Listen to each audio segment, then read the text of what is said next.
morning mga bossing. Papatuloy na naman tayo ng ating inumin. Ayan. Maya lang po lalakas yan.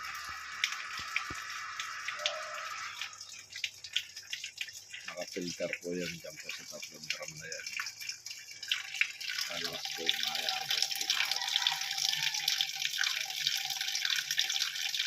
Ito ako bumibili ng mineral water para sa inumin. Ayan po yun.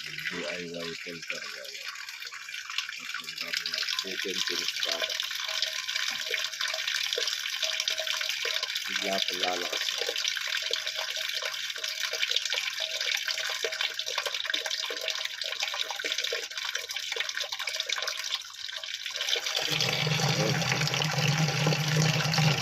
Filter po yan. Filter po yan. Galing po dito sa tatlong drum na to. Pasok sa doon.